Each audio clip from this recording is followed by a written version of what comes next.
Será que vai dar agora, pessoal? Espero que sim, hein? Olha lá, eu convidei a Isa e a Lê. Vamos ver se elas aceitam.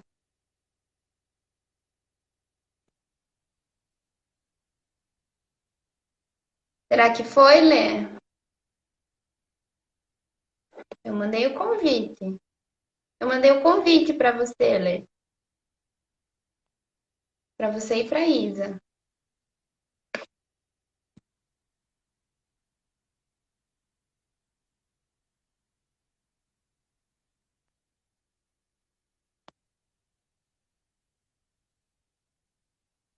Ai. Ó, a Isa mandou solicitação aqui, mas. Ué.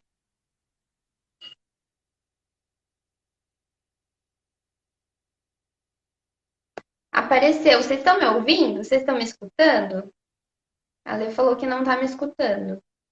Apareceu o teu pedido, Isa. Eu cliquei em aceitar e não acontece nada quando eu clico em aceitar. Bem estranho.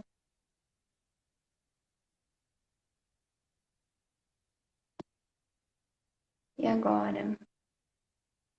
Ó, estão me ouvindo, né? Então, eu não sei, eu acho que é o Instagram da Lei que tá com algum problema. Entrar ao vivo com Isa Matos. Não vai. Agora foi. Ai, eu entrei. Eu consegui. Ai, que dificuldade. Gente do céu, tá difícil hoje, viu? Olha, o perrengue das blogueiras iniciantes. Eu Não achava que a é? minha maior dificuldade era só equilibrar meu celular aqui sem tripé. Ó, Lê, a Lê não tá me escutando, né? Olha o que Ela apareceu aqui disse que pra mim. agora, ela disse que agora ela escuta. Ela apareceu para você? Não, escuta, ó, eu fui convidar ela, tá escrito aqui, que ela precisará da versão mais recente do Instagram para participar. Ai, Lê. Acho que é o meu. Acho que é o seu mesmo, Lê. Ela escreveu, acho que é o dela. E agora, Lê? Quanto tempo demora para atualizar? Não Peraí, consigo. ela tá vendo o que ela vai fazer. Vamos ver o que vai acontecer. Vai atualizando aí. Enquanto isso, a gente vai falar o que você já tinha falado. E vai ter É, surpresa da Aleco para quem ficar até o final. isso. Já vão mandando as dúvidas de vocês, né, a respeito da pós-graduação em audiologia, o que vocês querem saber. Acho que vai ser bem legal, principalmente pelo que a Lê já tinha falado, né? Que a gente vem aí de universidades diferentes, né? Então a gente tem um pouquinho de uma vivência diferente. E é sempre legal, né? Conversar com pessoas que têm visão diferente, que estão em outras instituições, porque às vezes muda, né? Em Sim. cada universidade.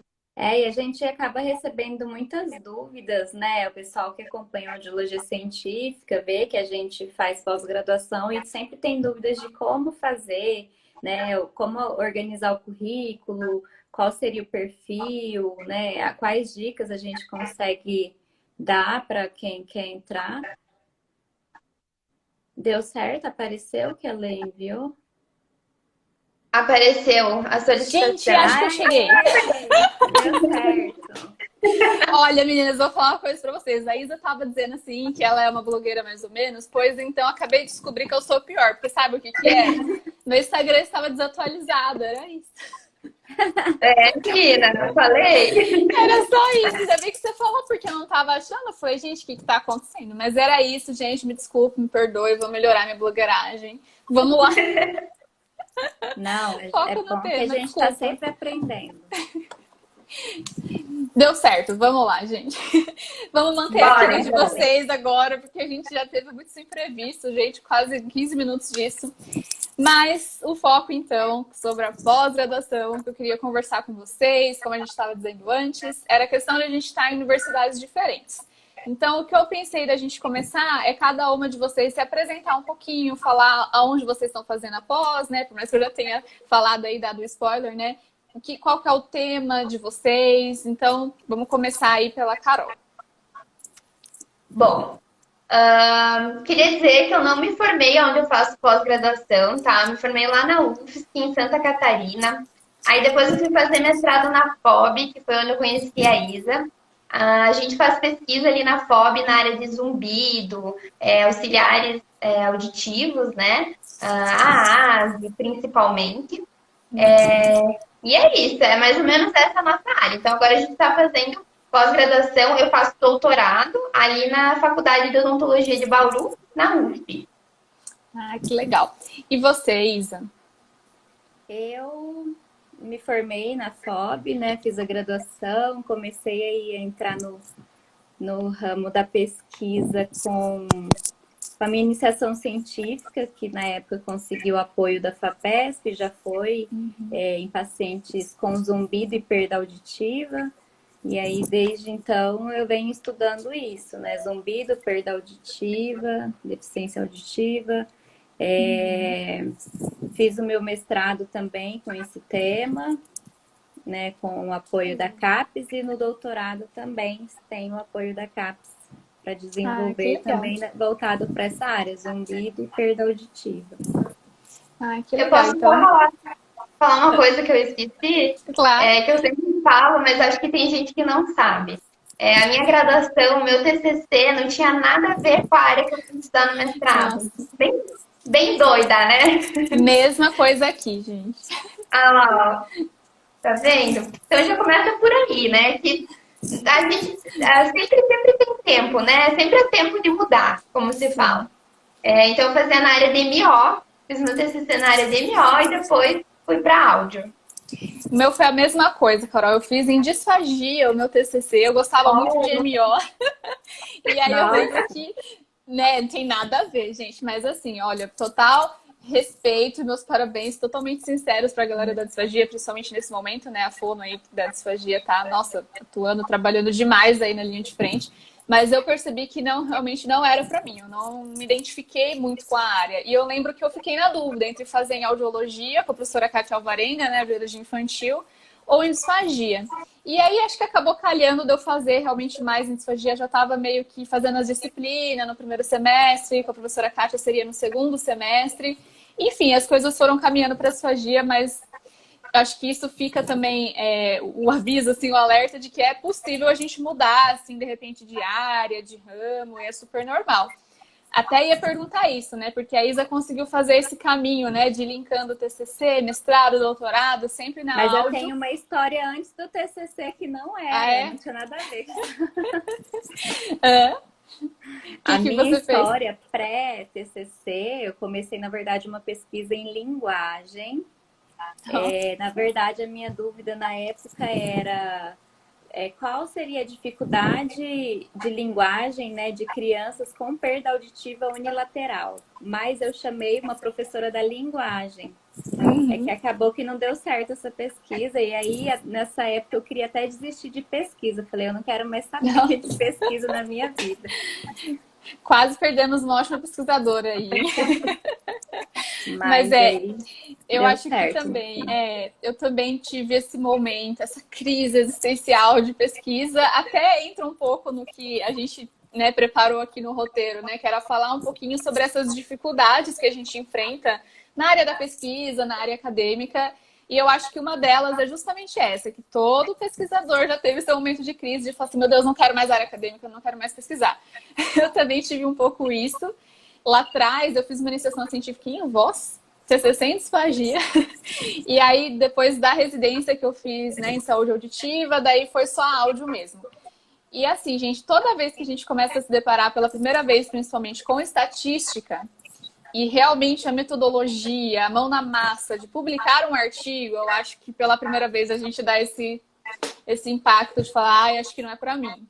Não sei como é que foi para vocês exatamente, assim. Essa Carol também teve esse momento, como que foi aí essas dificuldades na área para vocês? A Carol é um sucesso, todo artigo que ela coloca a mão é publicado.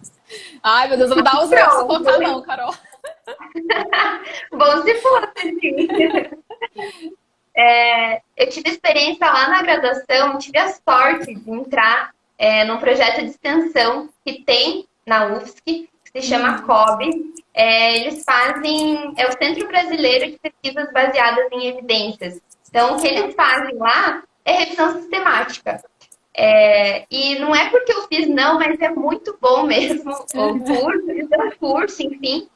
E eu tive essa vivência de poder participar dos cursos que são pagos, eu pude participar gratuitamente.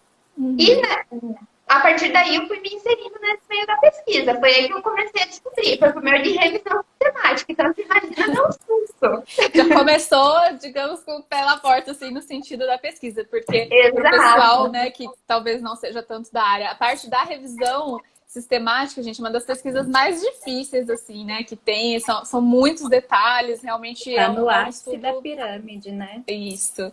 Tá no ápice daquela previsão. É um dos melhores, realmente, né? Pra gente conseguir, assim, essa publicação. Eu lembro que aqui no doutorado eu fiz uma disciplina onde a gente tinha que escrever um artigo de revisão sistemática. Gente, foi muito difícil. Eu tive que ler muito sobre a questão da metodologia, né? Do prisma, aquela coisa. Ai, gente, realmente é muito difícil pra gente entender como fazer e depois fazer, né?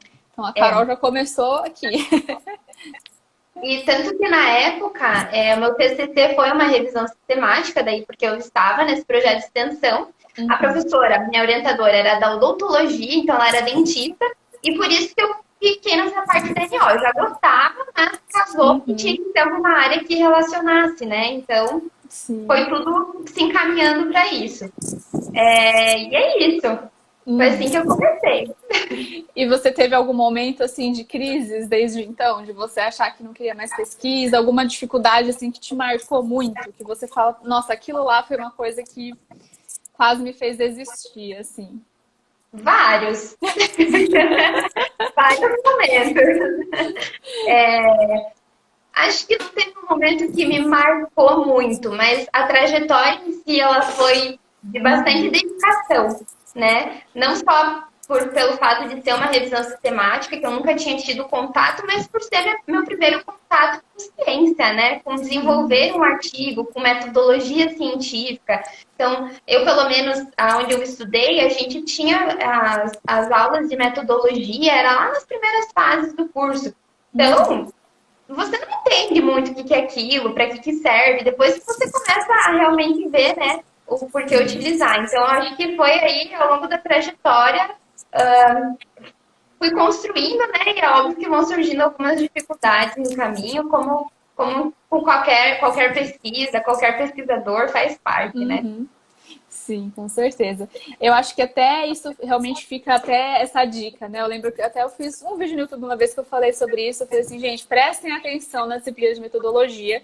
Eu me formei lá em Bauru também, na FOB, né? Assim como a Isa, e a gente tem nos primeiros anos, né, Isa? Eu lembro de ter tido a disciplina mesmo de metodologia no primeiro ano, depois só na residência. E assim, a gente faz muita diferença para a gente conseguir construir até o raciocínio, né? Eu acho que isso é uma das dificuldades que a gente enfrenta. E às vezes eu vejo que o pessoal que está fazendo o TCC, que acabou de entrar no mestrado, se cobra muito para fazer um negócio muito perfeito, sendo que até hoje, vamos combinar, acho que nós três aqui, né, do doutorado, a gente sabe o quanto que muda a metodologia dentro de um artigo ou até o documento final da tese, né? Então, acho que essa é uma dificuldade realmente bem marcante para todo mundo. E Isa, para você, como que foi também essa questão mais da escrita científica que você sentiu maior dificuldade? Teve alguma coisa, por exemplo, né? Você comentou que teve as bolsas, né? Então, assim, teve alguma outra dificuldade além dessa para você nesse caminho ou que você está enfrentando, né, durante o doutorado? Ai, na verdade, assim, são coisas bem humanas, né? Porque não dá para você separar, ai, essa é a Isabela pesquisadora, essa é a Isabela fonoaudióloga. Na verdade, acho que a gente é bem de fases, né? Tem fases que você tá, tá bem, tá animada, escreve, consegue focar. Já tem fases que são mais difíceis, assim, períodos que são difíceis para a gente se concentrar, né? Sim. Porque, querendo ou não, pesquisa é muito isso, principalmente a parte de escrever, né? Você tem que se concentrar, você tem que ler muito, e de toda a sua leitura você formular o seu pensamento, escrever o seu projeto, né? Escrever o seu produto ali, ele tem que ter a sua visão. Né? Então, na verdade, essa dificuldade eu acho que é natural de todo pesquisador, né? Com certeza. porque nem tudo são flores. Então, a dificuldade, ela não é falar assim, ah, eu tive dificuldade só lá, planejei de linguagem com perda auditiva unilateral. Se fosse, estava ótimo, né? Mas a gente não vive nessa realidade utópica aí que depois começa a dar tudo certo e dá sempre tudo certo. Verdade, vira e mexe, a gente tá assim, ai, gente, será? Meu Deus do céu, querendo afogar as mágoas, mas depois a gente, não, é isso mesmo, bola pra frente, foco.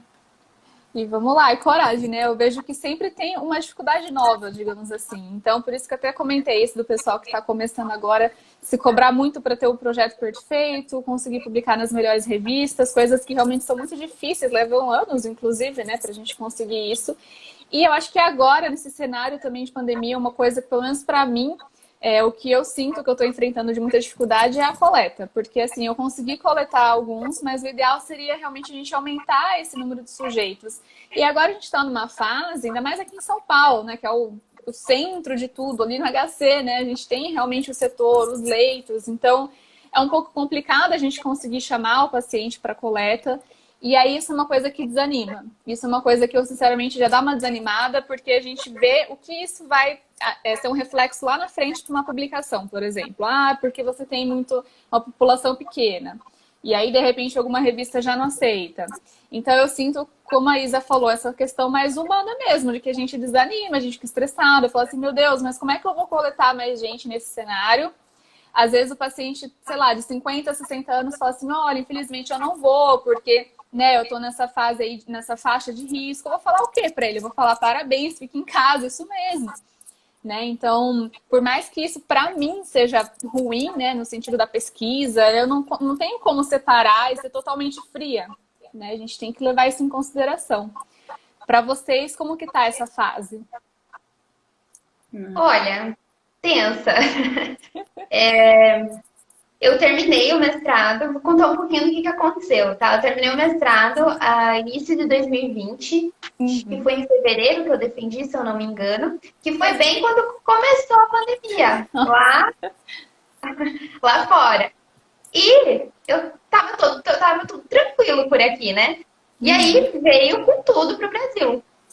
E o que aconteceu foi que daí terminou minha bolsa, né? Eu era bolsista no mestrado, terminou minha bolsa.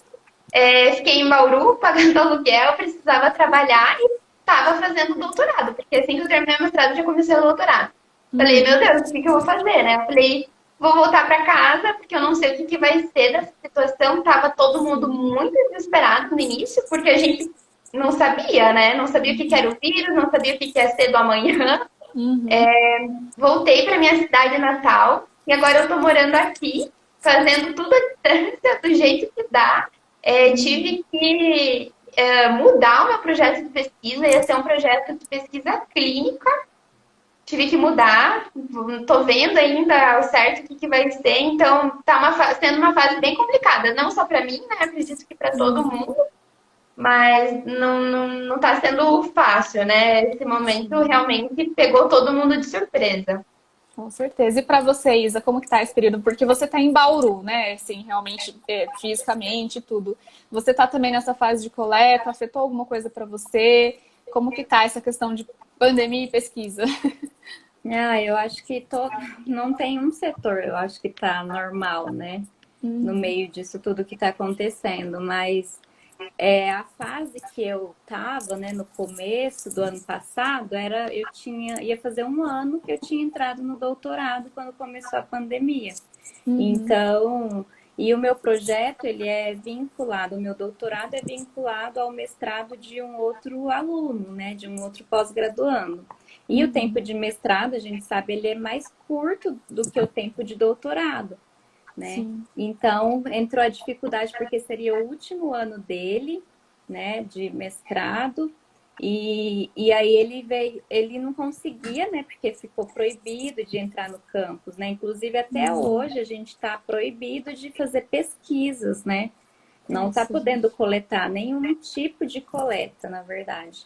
O que teve foi mais um incentivo para formar os graduandos, né? Principalmente os alunos do quarto, terceiro ano para ter essa prática clínica, porque a gente sabe, você se formou na FOB, sabe que é um diferencial mesmo, né? A prática clínica. Totalmente. Então, assim, a maior prioridade foi conseguir remanejar para conseguir inserir os alunos na clínica. Então, a prioridade nesse momento não foi as pesquisas, né? Não foi continuar, porque tem um monte de N fatores aí que estão correndo.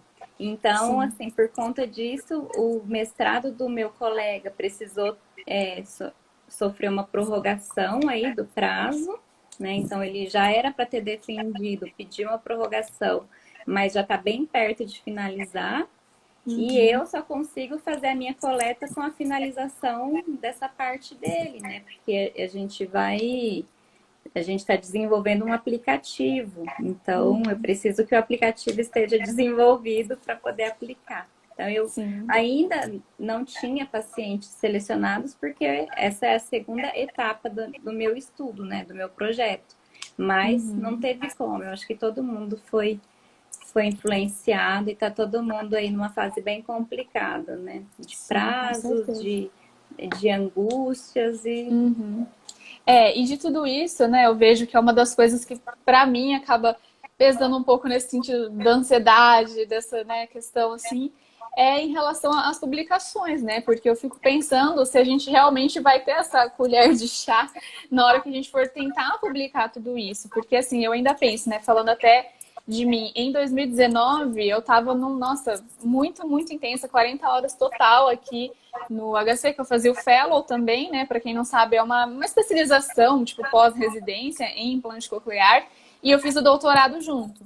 Então, nesse primeiro ano, em 2019, não, segundo ano já, eu foquei realmente em fazer as disciplinas e fazer algumas coletas. Foi muito cansativo, gente. Foi, nossa, muitas coisas, assim. Imagina, a disciplina, coleta de dados, atender no ambulatório e ainda chegar em casa, a gente tem coisas para fazer, né? De ler, de estudo, de escrever. Então, foi um ano muito puxado, mas eu fico pensando, ainda bem que eu tive esse feeling de já coletar lá, porque senão agora eu teria que prorrogar também.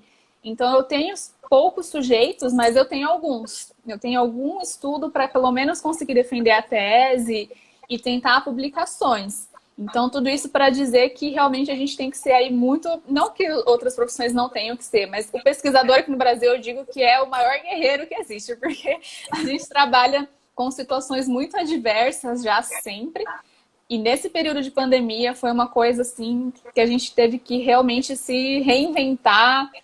Enfim, ter muito essa clareza, essa questão de saúde mental, assim, né? Foi muito importante também.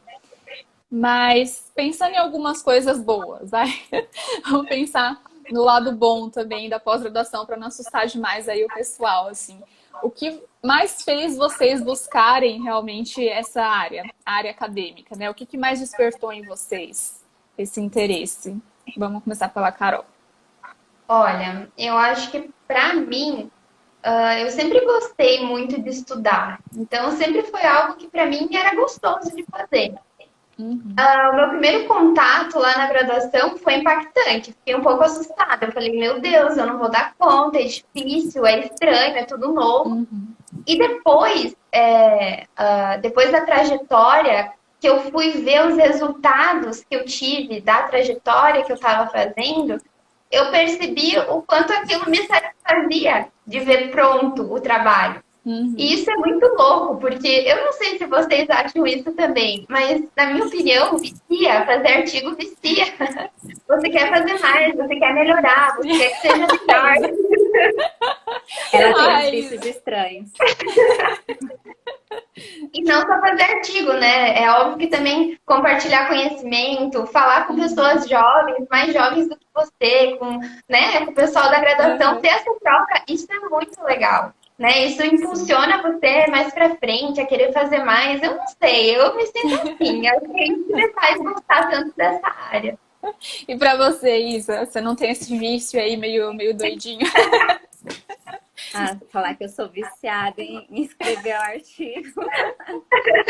Ai, assim, não, eu não tenho esse vício, não. Alguns outros Mas ainda bem que eu tenho uma companheira que tem, né? Que a gente é o equilíbrio uma da outra.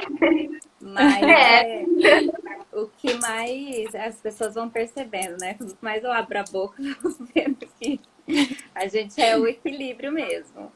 é. E, na verdade, assim, eu sempre gostei muito de atender.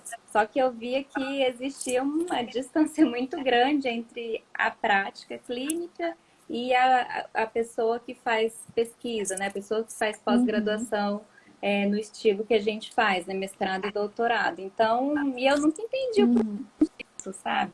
E aí eu acho que a minha vontade maior era meio que contra o que todo mundo falava, assim, ah, se você vai fazer mestrado é porque você só pode dar aula. E não, eu posso atender, eu posso melhorar a minha prática clínica com o que eu estou estudando. Eu sempre gostei muito de estudar, sempre. Então, assim, uhum, é uma coisa que eu estava até falando com uma colega outro dia que eu vejo, eu abro um livro assim, vejo material de Ásia, eu nem vejo o tempo passando, sabe? É uma coisa que eu gosto uhum, mesmo. Começo a ler e eu faço porque eu gosto. E se você for ver, não deveria existir esse abismo, né, entre a prática nossa, clínica e a teoria. É, por isso que uhum, as pessoas falam assim, ah, a teoria tudo é lindo, mas assim, eu acho que eu vejo como uma missão nossa, é diminuir aí, estreitar essa dinâmica que existe, que fala assim, bom, se você faz mestrado e doutorado, então você pensa sim, e quem está na prática clínica pensa sim. Eu acho que o nosso uhum, papel tem que ser de pegar na mão um do outro e falar, não, com certeza. sabe, a gente está aqui para poder facilitar o acesso da teoria para a prática. Então, tanto é que o audiologia científica tem muito disso, né? De Uhum, aliar as evidências científicas com a prática clínica, porque é assim que tem que ser, né? Eu acho uhum, que é assim que tem que ser. A Carol concorda comigo. Então, a minha vontade de fazer mestrado e doutorado foi de aprender mais sobre esse tema que eu sempre gostei, de melhorar a minha uhum. prática clínica e de poder mostrar futuramente, né, ter o domínio. Olha a pessoa sem tripé. A pessoa mostrar que assim tem como sim a gente aliar a prática clínica com a teoria, com as evidências Uhum, científicas. Esse é o nosso maior desafio, mas uhum. assim é um sonho que a gente vai conseguir. Sim, Eu nossa, eu acho. concordo totalmente. Desculpa, Carol. Não, eu ia dizer que eu concordo totalmente, porque isso é uma bandeira que eu sempre defendi muito e no meu Instagram eu falo muito, porque eu vim também, né? Eu fiz primeiro a residência e depois o mestrado. Até, inclusive, isso era uma coisa que a gente deixou aqui para comentar e veio de pergunta, que a pessoa dizia nessa questão: ah, será que é importante ter a prática antes da gente fazer o mestrado, o doutorado e tudo mais? E assim, eu sou suspeita para falar, porque eu realmente fiz esse caminho. Eu fiz primeira residência em saúde auditiva e durante a residência eu queria muito essa mão na massa de atender, eu também adoro atender. E durante os atendimentos, ainda mais né, ali dentro do centrinho, eu fui vendo o quanto que realmente a pesquisa se encontrava, sabe? O quanto que esse caminho é muito próximo e necessário. Eu acho que é exatamente isso que a Isa falou, né? Que eu sei que a Carol concorda também, o quanto que nas pesquisas a gente consegue já aplicar ali na prática e o quanto que de repente a prática, alguma coisa diferente, difícil que a gente está vendo, a gente tem que ir para a pesquisa para conseguir embasar o que a gente está fazendo. Então, para mim, é essencial. Eu até lembro que, até voltando um pouquinho nessas dificuldades, foi uma coisa que eu enfrentei um pouco quando eu saí da residência para o mestrado, foi esse choque, né, de visão que as pessoas, nossa, mas você fez residência, por que você está fazendo mestrado agora? Como se fosse um desperdício, sabe? Não, você tem que trabalhar e não sei o que lá, o mestrado não tem nada a ver, é para área acadêmica, é para dar aula, você quer dar aula. Então as pessoas até colocavam em dúvida, né, se realmente era isso que eu queria, por que que eu queria, sendo que eu falava, gente, isso não entra na minha cabeça de jeito nenhum, tipo, para mim, pelo menos, né, dentro da nossa área, até posso dizer, uma das professoras em referência, né, a professora Kátia Alvarenga, a professora Ana Friso, que foi a orientadora do meu mestrado, o mais legal das aulas delas são elas contando os casos clínicos, são elas contando as experiências delas. Então eu falei, se eu for professora, eu quero ser assim. E se eu estiver na prática, eu quero ser alguém que traz as inovações, né? O que está na pesquisa, que já aplica as pesquisas. Então, isso para mim é essencial. E até entrando um pouquinho na questão em relação aos programas, né, que a gente faz, né, eu faço aqui na Faculdade de Medicina e faço carga horária prática no ambulatório, lá no HC, no ambulatório de otorrino, na parte de implante e tudo mais. E isso, inclusive, é um combinado aqui. Todo mundo que tem bolsa, obrigatoriamente precisa fazer 20 horas de ambulatório. Algumas pessoas acabam questionando isso, se é necessário. Eu acho extremamente necessário. Então, eu quis vir para cá justamente por isso, pelo fato da gente ter a prática também, junto com a pesquisa. E eu queria saber de vocês, né, como que é aí na FOB, se tem essa obrigatoriedade, como que é, esquecendo um pouquinho esse lado pandemia, né, caso não tivesse isso, assim, realmente, como que seria essa carga horária de um mestrando, de um doutorando aí na FOB? Olha, a experiência que eu tenho foi no mestrado, eu era bolsista FAPESP. Uhum. Eu optei me dedicar exclusivamente para o mestrado. Então, eu fiz realmente, eu ficava o dia inteiro na faculdade fazendo minha pesquisa.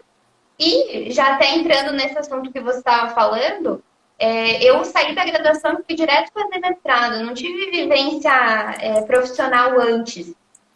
E eu acredito que a gente consegue conectar as duas coisas, sabe? A minha pesquisa ela foi clínica, então eu conseguia atender paciente, eu conseguia ver as pessoas, conversar, entender como fazer os atendimentos que eu precisava fazer, sabe? Então eu tive essa prática. Eu acho que isso vai depender muito da pessoa também, né? E da pesquisa que ela vai fazer, né? Você pode fazer uma pesquisa clínica que você atenda, você consegue juntar, né? Às vezes, muito das questões, das perguntas que você vai ter para fazer uma pesquisa científica vem lá da tua clínica, da dúvida que surgiu lá enquanto você estava atendendo. Então, eu acredito muito nisso que vocês estavam falando, de realmente as duas coisas caminham muito juntas, né? E é isso. A experiência que eu tive foi essa. No mestrado, eu me dediquei exclusivamente para fazer a minha pesquisa. Eu agora no doutorado eu estou sem bolsa, então eu faço doutorado e trabalho, daí fora a parte, né? Como eu não tenho a bolsa, eu trabalho e estudo. E é isso, dá pra trabalhar e estudar, a gente é cansativo, mas a gente dá conta. Um pouquinho de esforço, tudo dá certo, né? O que tem de normativa, né, quanto às pessoas que têm bolsa, né, se for bolsa CAPES, você tem permissão para trabalhar por 8 horas, né, por semana, em algum emprego que tenha relação com a sua pós-graduação. Então, você precisa justificar que isso vai agregar aí a sua formação, né? No meu caso, eu estou dando aula para os alunos da Unesp. Você fez mestrado lá, né? Estou responsável pela disciplina, pelo estágio clínico de audiologia e pela disciplina de biofísica, né? Então, assim, a vivência que você tem nessa parte que eu tô falando é a parte docência, né? Na parte da docência, que é muito enriquecedora, porque você saber como, né, falar a linguagem dos alunos, enfim, a gente aprende demais. Eu falo que o pós-graduando, ele tá sempre aprendendo, né? Mas falando um pouco de antes de entrar no mestrado, eu trabalhei um pouquinho, 2 meses, numa clínica, né, de aparelho auditivo. E aí, depois que saiu minha bolsa, não trabalhei mais. Daí, quando finalizei o meu mestrado, eu comecei a trabalhar direto. Daí, fiquei trabalhando 40 horas, né? Aí, enquanto saía o resultado da minha aprovação no doutorado. E aí, quando eu passei, eu também não tinha bolsa, porque não tinha bolsa na época para ninguém, né? Então, eu fiquei, acho que uns 6 meses, se eu não me engano, sem bolsa. E trabalhando direto, então trabalhava, precisava aí da compreensão aí da chefe, porque sabia, né, que eu fazia doutorado e que é uma prioridade para mim, né? Mas assim, eu acho que a gente ter essa conversa de que isso vai agregar todo mundo, né? Porque eu sempre levei muita discussão de artigos, sabe? Para poder acrescentar mesmo as profissionais que estão lá na clínica. Então, acho que foi muito bom esse período também que eu trabalhei e fiquei, né, com o doutorado. E aí depois saiu a minha bolsa CAPES. E aí E aí começou a pandemia. Daí a gente tá assim agora. Aí a história, né? Eu até estava lendo aqui o comentário da Raquel, da Fono. Ela colocou que faz toda a diferença assistir uma aula de alguém que tem muita prática e não fala só da teoria. Com certeza, né? A prática que traz bagagem. Sim. Uma bagagem que a teoria não vai trazer. Então, é por isso que as áreas se complementam, né? É igual você lembra a Maria Fernanda falando, né? A diferença das aulas, assim, que temas que eu dei para graduação logo no início do meu mestrado e temas que eu dei recentemente, né? Que eu ministrei aulas, ela falou assim, nossa, é outra pessoa. Então, por quê? Porque Com você leva certeza. caso clínico, você apresenta casos clínicos que Exato. você atendeu, que são os desafios, né? Não fica tão abstrato. Então, eu acho que faz toda a diferença mesmo. E para quem assiste, olha só, tem um exemplo aí vivo, né? A pessoa fala que é bem melhor. Sim, com certeza. Não, eu sou total também dessa opinião. E eu vejo que cada vez mais isso vem mudado um pouco. Eu até acho que isso já é um reflexo até da nossa geração. Até já considero realmente, ainda mais do que a gente está aqui, né? Querendo ou não, na internet, no Instagram, a gente tenta divulgar bastante isso. O perfil de vocês, como vocês mesmas falaram, tem muito esse embasamento científico, mas aplicado na prática. Então, eu vejo que são dúvidas comuns, às vezes, do profissional que está ali atuando na prática, realmente na rotina, né, tem alguma dúvida, não sabe muito bem aonde procurar, que até a Raquel comentou aqui antes, né, que sair de repente da prática e ir para a pesquisa é muito difícil fazer esse caminho contrário, mas eu particularmente acho que talvez não seja tão difícil a gente sair da pesquisa para a prática, porque como vocês comentaram, a gente tem a prática durante a pesquisa. Então, você sair para trabalhar com um mestrado, um doutorado na mão, você tem muita bagagem, né, tanto científica, da onde você procurar, tirar dúvidas e trazer inovações, mas também na prática que a gente atua lá, por mais que tenha algumas peculiaridades diferentes, é claro. Então, eu vejo que isso um super diferencial, por isso que eu apoio muito, né, no meu programa, a gente ter essa obrigatoriedade do atendimento no ambulatório, né, para quem tem a bolsa. Quem não tem a bolsa também precisa atuar, aí são, acho que, se eu não me engano, é 4 ou 8 horas, mas também precisa atuar porque eu vejo que é um programa que pensa nisso, né? Que a gente realmente tem essa bagagem. E aí, a Isa comentou a questão de trabalhar, né? De ter a bolsa e trabalhar. Foi uma perguntinha que surgiu hoje, que eu abri a caixinha lá nos stories, se poderia trabalhar sem da bolsa. E aí eu falei, né, para a pessoa que sim, é possível. A FAPESP, que eu saiba, é um pouco mais rígida, talvez, do que a CNPq e a CAPES, mas é permitido, desde como a Isa falou, a gente tenha a ver com o que a gente faz. Então, por exemplo, eu estou fazendo meu doutorado em audiologia e eu trabalho, eventualmente, que é o meu caso, né, numa clínica, fazendo alguns exames de processamento auditivo, de otoneurologia, de eletrofisiologia. Então, tem uma ligação ali que me ajuda, inclusive, até com essa teoria. E eu acho que isso traz toda a diferença, né? A gente só tem que realmente tomar cuidado com essas normas, deixar bem claro. Seria realmente isso. Deixa eu só ver aqui que o Carlos, fono residente, mandou uma perguntinha assim, né? Se tiver como optar entre trabalhar e ter dedicação exclusiva, qual a melhor opção? Se é que existe. Eu vejo que... Opa, travou aqui. Porque depende muito do que você quer, do que é o seu foco. Então, por mais que a gente tenha falado que realmente a clínica e a pesquisa esteja muito junta, depende um pouco de você como pessoa, o que você quer fazer. Eu sempre gostei muito de estar nos dois. Eu sou uma pessoa muito do meio, gente. Então, para mim é muito difícil, assim, decidir, não, vou fazer só isso. Mas no meu mestrado eu tive a dedicação exclusiva e foi muito bom para realmente focar, estudar e aprender. Mas agora no doutorado, fazendo os dois, eu vejo quanto um ajuda o outro. Se você estiver num programa, que às vezes acontece, né? O orientador ou o próprio programa te coloca isso, né? Ou é bolsa com dedicação exclusiva, ou é sem bolsa trabalhando. Eu acho que depende muito da sua realidade, por exemplo, sei lá, das suas contas mesmo, como que é a sua vida, né? O que você pensa, como que você tem que se organizar financeiramente, do foco que você tem no futuro. Tá? Eu, no caso, no mestrado, morava com os meus pais, então consegui ficar só com a bolsa. A gente sabe que não é um valor tão alto aí, né, meninas? As bolsas poderiam ser um pouquinho maiores. Por isso que muita gente acaba trabalhando junto, né? Então, acho que vai depender muito. Do doutorado, eu posso dizer para você que eu preferiria não ter essa dedicação exclusiva e ter a prática. Porque eu acho que no doutorado a gente já tem que ter realmente essa bagagem dos dois lados, sabe? Porque a gente vai dar aula depois... E eu penso que a nossa aula tem que ser boa. A gente tem que conseguir passar a parte teórica, mas tem que ter a prática. O que vocês acham, meninas? Eu acho que assim, depende muito do perfil, né, da pessoa. Se você tem um perfil assim, que você consegue gerenciar diferentes atividades de uma forma que não vai prejudicar, ótimo, porque é ótimo você trabalhar. Mas lembrando que o mestrado, o tempo é menor, então o seu projeto, né? Quanto tempo o seu projeto demanda da sua vida, né? Porque, igual a Carol ficava o dia inteiro na clínica, o dia inteiro procurando Literalmente. paciente, o dia inteiro selecionando os prontuários, o dia inteiro ligando, daí marcava, o paciente falta. Então, assim, depende.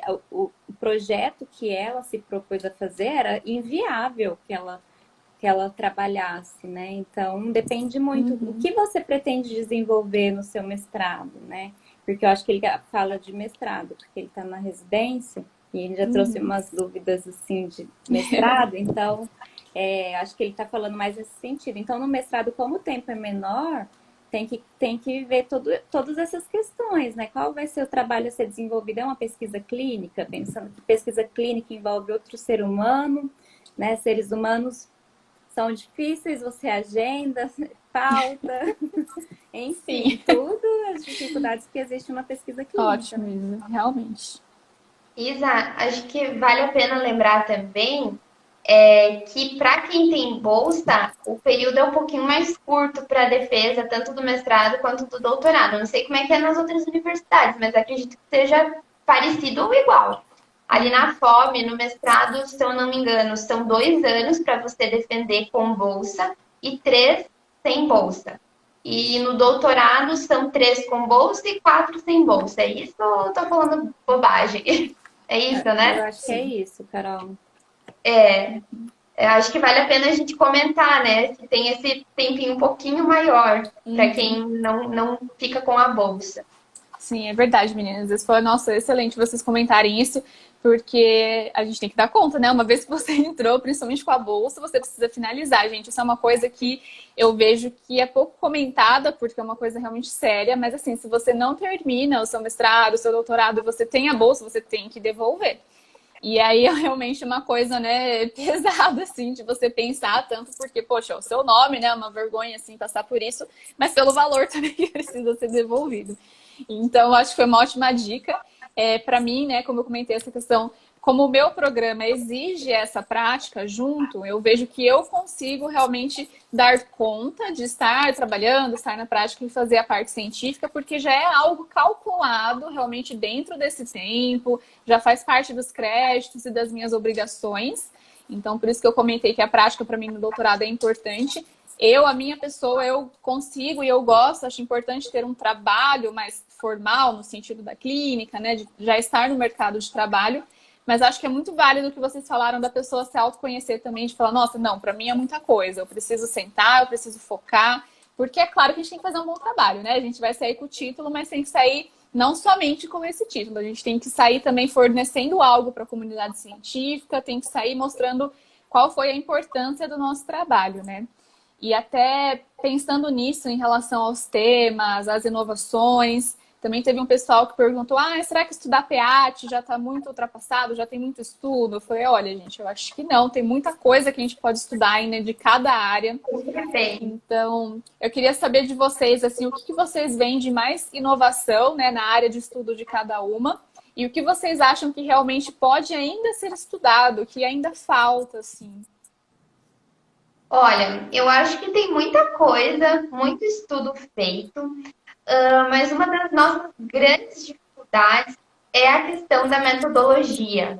A gente tem estudos que a metodologia não é tão bem definida como deveria. E isso ocasiona que às vezes você tem um estudo inconclusivo ou que você não consegue tirar realmente uma conclusão daquela pergunta que você se propôs a responder no início do estudo, né? Então, eu acho que a primeira coisa é essa, a metodologia, né? A gente precisa fazer estudos com metodologia mais robusta, mais delineada, isso faz falta. E com certeza vai ajudar não só a ciência, mas a nossa profissão também, né? Que se fortalece na ciência. Eu não sei o que a Isa Com acha. certeza, meninas. Eu acho que sempre tem espaço para novos estudos, até porque na prática clínica você se depara às vezes com dúvidas e fala, nossa, e aí você vai pesquisar e você não encontra mesmo algum estudo que fale sobre determinado tema. Então, é igual se a pessoa te perguntou, nossa, já tem muitos estudos sobre pH. Não, porque qual a sua dúvida, né? De que forma você pode contribuir com a ciência? Tem muitas perguntas ainda que não foram respondidas. Então, independente da área, Mascaramento. né? Zoom. É? Foi o mascaramento no PEAT, nossa. Tem tanta coisa assim que vai ajudar mesmo os profissionais na prática clínica. Tem muita pergunta que ainda precisa de pesquisa, né? Na nossa área, a gente vê muito essa dificuldade Desculpa, só tive que colocar aqui o carregador. Deu uma Na nossa área, a travadinha. gente vê muita essa dificuldade que a Carol comentou, né? Sobre o delineamento da pesquisa, até para você conseguir chegar a alguma conclusão, já que o zumbido é um sintoma multifatorial e que tem muitas variáveis aí que se correlacionam, né? Então, E sempre tem espaço para quem quer pesquisar, uma pesquisa séria, uma pesquisa, né, com bom delineamento. E às vezes até você pensa, vou pesquisar, sei lá, zumbido e perda auditiva. Aí você vai pesquisar, você encontra, não sei, 10 artigos sobre esse tema. Mas quando você começa a ler cada artigo, e aí isso entra no que eu falei da metodologia, cada um fez de um jeito diferente, fez um procedimento diferente para avaliar o zumbido, por exemplo. Então, isso faz toda a diferença na conclusão final. Porque se cada um fez uma coisa, são estudos diferentes, que, porventura, vão ter conclusões diferentes, né? Então, isso que a gente precisa analisar também, né? Essa questão de se fazer estudos que possam ser replicáveis, né? Para realmente ser mais forte a evidência científica na área. Então, sempre tem assunto para pesquisar. Isso aí é tranquilo. Interminável, né? Eu vejo pela área também, né, que eu tô bem na eletrofisiologia, no implante coclear, inclusive os dois juntos são coisas novas ainda, né? A gente estudar a eletrofisiologia em pacientes implantados. Então, eu tô focando inclusive em juntar tudo isso. Então, pegar a eletrofisiologia com a programação do implante e ver se a gente consegue, com a eletrofisiologia, pensar na programação, realmente nos valores, né, na programação em si. Então, é uma coisa que realmente é inovadora. A gente está pensando em coisas que possam incluir o potencial cortical na avaliação pré-implante, para indicação. Então, tem muita coisa que pode ser feita ainda. Então, às vezes, pensa, cortical, IPAT, já tem muita coisa. Então, foi o que a Carol falou. Tem a metodologia sendo diferente, você já muda todo o rumo da conclusão e da contribuição, né? Então, pessoal, tem muita coisa ainda para estudar. Tem muita coisa ainda para a gente aprender e até para crescer na nossa área, né? Tanto audiologia, mas isso dentro da fonoaudiologia como um todo. Então, é muito vasto, né? Então, eu vejo que a nossa área pode ser até bem mais valorizada com tanto de pesquisa e coisas diferentes que a gente pode propor. Até estou fornecendo supervisão, né, de TCC, projeto e tal. Tenho um aluno que quer focar realmente na parte da COVID, né? As alterações auditivas na COVID. Eu falei, muito legal, mas vamos pensar. Numa dessa, a metodologia, o segredo é esse. A gente vai reduzindo. Por exemplo, beleza, COVID é audição. Legal. Mas o quê? PEAT, audiometria, emissões, aparelho? O que a gente vai focar? Então, é isso que a Carol quer dizer da metodologia. Cada um vai para um rumo. E todos eles são importantes. Né? Eu acho que é isso que a gente tem que deixar aqui, realmente, dessa live aí para o pessoal que está entrando ou que quer entrar. Isso mesmo.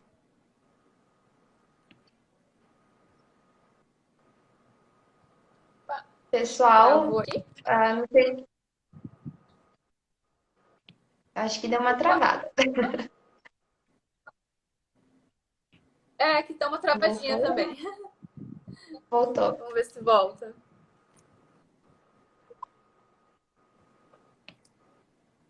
Tô te ouvindo, Carol. Tô vendo aqui. Voltou. Voltou.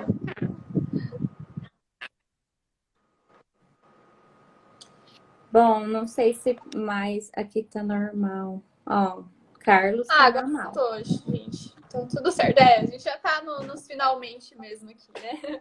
Falando dessas inovações, isso que eu tava dizendo, né? Para o pessoal se incentivar.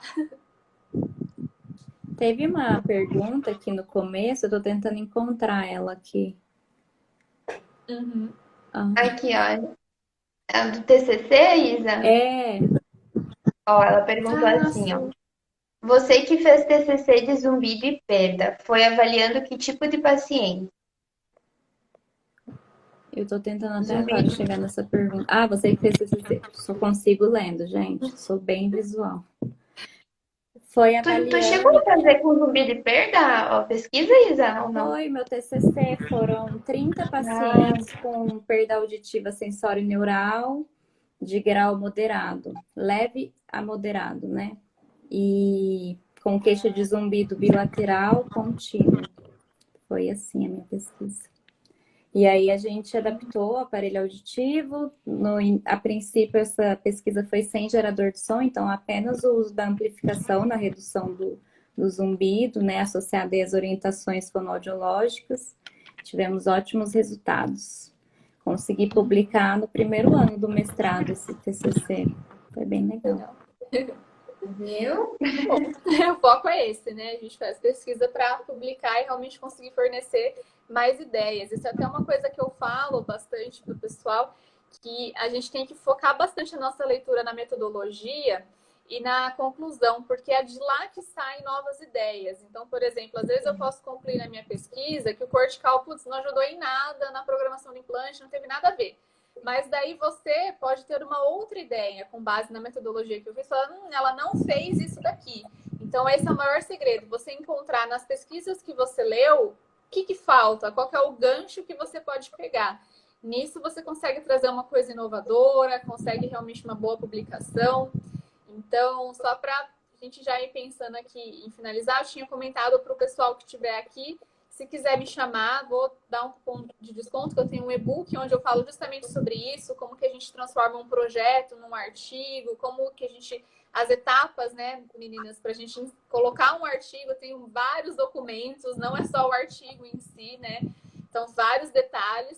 Para quem quiser saber aí, pode me chamar, porque eu acho que esse é o principal para quem quer estar na pesquisa, né, gente? Conseguir realmente enxergar essas lacunas para escrever o seu e colocar para frente, né? Publicar. E aí, Com o que certeza. vocês já pensando da gente ir terminando por aqui? O que vocês querem deixar assim de mensagem para o pessoal que está na pós ou que quer entrar? O que vocês pensam aí em falar para dar um Só incentivo aí, apesar da pandemia e tudo mais? Só para complementar, para essa pessoa que falou, Sun Se Ne Me, acho que é isso. Esse artigo que está publicado, ele está no nosso link lá da Audiologia Científica, tem uma pasta com todos os nossos artigos publicados. Então, se você está querendo estudar esse tema, vale a pena você ler, né? Os nossos artigos estão lá disponíveis nessa pasta, então você pode olhar e qualquer dúvida, opinião que você queira, né? Já que é o nosso tema aí, pode conversar com a gente, que a gente está super à disposição. E para quem quer fazer pós-graduação, eu acho que a pessoa tem que se preparar aí psicologicamente, fisicamente, porque não é Aprendendo a fácil, meditar. não é fácil, mas porque você sempre deixa um legado e você sai muito melhor do que você entrou. Então, assim, é um crescimento em diversos aspectos da vida, né? A gente amadurece muito, a gente acaba aprendendo a respeitar muito mais profissionais que têm uma visão diferente da nossa, porque a gente acaba vivenciando que muitas vezes de fora, pontos que você não vê, fala assim, será que essa pessoa é assim por quê, né? Às vezes o caminho foi deixando aquela pessoa desse jeito, né? Tente trilhar de uma forma que você saia melhor, mas acho que ajuda a gente em diversos sentidos. E é isso, estude, faça o seu melhor, né? Descanse também, cuide da sua saúde mental. Com certeza. E você, E você, Carol? Carol? Eu acredito que, pelo menos para mim, a pós-graduação foi um divisor de águas na minha vida, né? Não só no sentido profissional, mas também pessoal, porque eu saí do meu estado, fui para outro estado sem conhecer ninguém. E quando eu cheguei em Bauru, além de eu ter vivências profissionais novas, eu também conheci muita gente nova, muita gente que me ajudou no meu caminho e que me ajuda a ser melhor a cada dia. Então, se eu não tivesse ido para Bauru, eu jamais teria conhecido a Isa, jamais estaria no Instagram com ela, jamais estaria aqui conversando com a Lê. Então, como é legal a gente ver a trajetória, né, quando a gente olha para trás. Eu acho que pós-graduação só tem a acrescentar. E eu sou suspeita para falar, eu gosto bastante da área, então, apesar de ter suas dificuldades, faz parte, toda área tem suas dificuldades, e é isso, gente. Fé, foco aí no caminho que vem pela frente e vamos seguindo. Com certeza, isso aí, meninas. E, inclusive, pensar, né, nessa questão que a gente comentou bastante da prática, que a prática está, sim, presente na pós. Então, assim, essa questão que a gente falou de que quem está na pós tem que ser professor. Você pode ser professor, você pode estar na prática. Aparecem, sim, oportunidades práticas de emprego e tudo mais, boas colocações. Então é isso, é focar no seu currículo, em você se tornar melhor enquanto profissional, enquanto pessoa, como as meninas falaram. A gente acaba encontrando muita gente diferente, pessoas que às vezes a gente não concorda tanto e a gente aprende muito, pessoas que a gente concorda muito e admira muito e também aprende demais. Então, realmente é isso, a gente tem que ir trilhando esse caminho, como a Isa falou, pensando sempre em ser melhor. E só para, né, deixar o gancho aqui, eu estou fazendo aí um mutirão assim, de lives e vou chamar a próxima convidada, a gente vai falar um pouquinho sobre a residência, mais especificamente, né, residência em saúde auditiva lá do Centrinho. Então, para quem realmente quer um pouco mais dessa pegada prática, ou quer fazer a prática antes do mestrado, ou já fez um mestrado e doutorado, mas quer mais prática ainda, a gente vai falar mais sobre isso. Mas qualquer caminho que você escolher, é isso. Foco em melhorar como profissional e como pessoa, porque os dois, são coladinhos, né, meninas?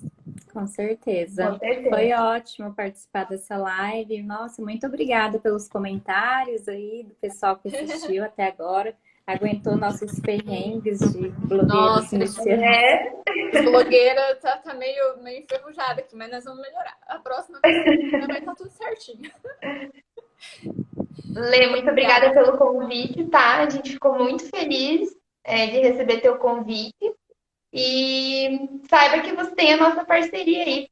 Se precisar, se tiver mais projetos, tamo junto. Com certeza, meninas. Agradeço muito por vocês terem aceitado. Foi muito bom conversar. Nossa, saudades. Dá uma sensação, um quentinho gostoso no coração, assim, tipo, quase como se eu estivesse em Bauru, assim, sabe? Saudade. Ver vocês e conversar, assim. Com certeza a gente vai ter mais lives e mais temas por aí. Quem sabe até com foco em audiologia mesmo, né? Vamos ver o que o pessoal vai pedir aí pra gente ainda. Bom, meninas, muito obrigada, de verdade. Depois eu vou baixar essa live para colocar lá no meu canal para o pessoal que perdeu, tá? E daí, de novo, quem tá aqui me chama para eu passar o cupomzinho de desconto do e-book e um outro material gratuito que vai ajudar aí na leitura de artigo e tudo mais. Meninas, muito obrigada a todo mundo que assistiu até aqui. Um beijo e boa noite, gente. Obrigada, Lê. Obrigada, Carol. Obrigada a todo mundo. Até a próxima. Tchau, tchau. Beijo, Tchau. gente. Até. Carol, vê a opção de deixar salva essa live, tá? Eu acho que quando a gente sair vai aparecer para você. Tá.